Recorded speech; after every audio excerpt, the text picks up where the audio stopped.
Kenyan students who are still stranded in Ukraine are safe. The EU has also lauded its member states bordering Ukraine for hosting thousands of refugees, including Kenyans who have been evacuated from Ukraine following the Russian invasion. Paul Muniu reports. Thank you.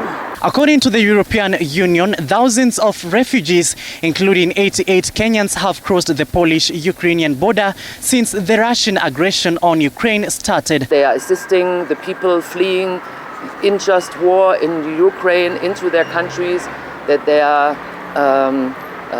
let into the country even without documentation, and that they are assisted and given the assistance that can be done.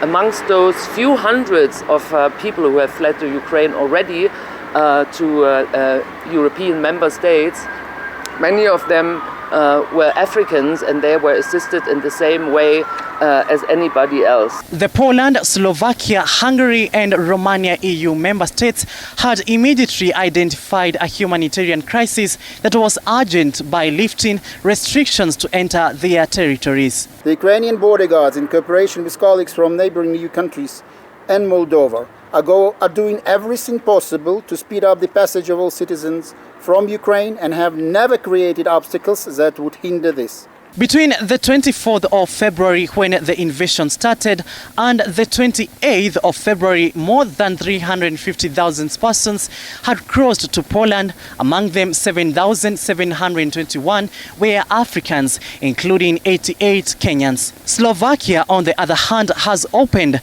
its borders to 4,150 people, all from 40 different African countries. Romania has also granted access to a larger number of students, including 3,000 Indian students. Government wishes to advise that all checkpoints on the western border are open 24 hours a day.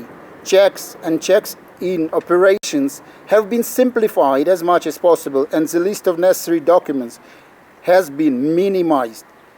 In Ukraine, there is no discrimination based on race, skin color or nationality, including when it comes to the crossing of the state border by foreign citizens. The first-come, first-served approach applies to all nationalities. The union has also dismissed claims that Kenyan students have been restricted from crossing the borders. Instead, they say the Kenyan students arriving at the borders have been assisted and allowed to enter safely into the 4 European member states. In addition, the union say they are doing everything possible to ensure the safety of foreign students to enable them return to their home countries safely. Paul Muniu, TV 47.